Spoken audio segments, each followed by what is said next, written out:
Good morning বন্ধুরা। আজকে আমি আসছি আমাদের বাড়ির পাশেরই রথেহাট হাই স্কুলে।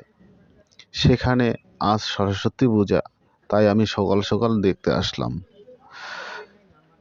এখানে বাচ্চাগুলো একটি মণ্ডপ বানাচ্ছে, চারদিকে বেলুন লাগিয়েছে। এই যে আমি সামনের থেকে ভিডিও করছি, কারণ আরেকটু পরে প্রচণ্ড ভিড় হবে, আর ভিড়ের মধ্যে ভিডিও আমি পছন্দ করি না মানুষকে দেখিয়ে। তাই ফাঁকা, এই যে মায়ের মূর্তি, চারদিকে বেলুন লাগিয়েছে, কি সুন্দর করে কাজ করছে।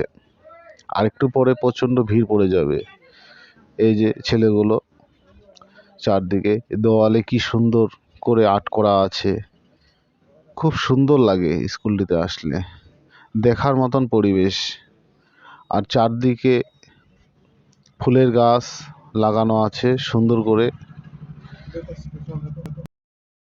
আর এই সকাল সকাল আমি এখানে ভিডিও করছি, খুবই ভালো লাগছে। ফাঁকা মাঠ, বাচ্চাগুলো কি সুন্দর করে মণ্ডপ সাজিয়েছে, বেলুন লাগাচ্ছে, কি সুন্দর পরিবেশ, খুবই ভালো লাগে। এই স্কুলে আমি পড়তাম, আমার এই পুরনো স্কুল, পুরনো স্মৃতি জড়িয়ে আছে এই স্কুলে। এখন তো আমরা অনেক সিনিয়র হয়ে গেছি, তাই আজকে আসলাম, সকালে মনে পড়লো।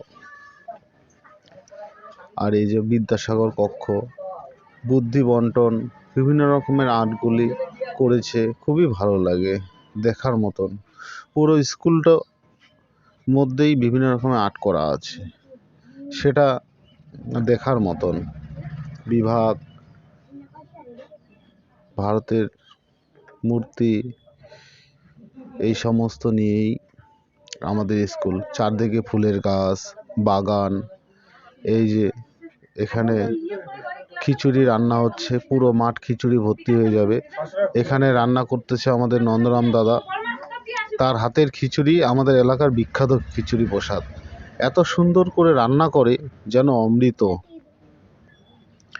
এই যে এখানে রান্না চলছে, আর এই পুরো মাঠে চলবে আমাদের খিচুড়ি প্রসাদ বিতরণ,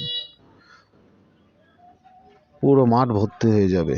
তো আমি চেষ্টা করছি যে যখন পুরো ভিড় হবে, তো একটি ভিডিও আমি আবার নিয়ে আসবো ফেসবুকে আপনাদের সামনে, যদি সময় থাকে তাহলে।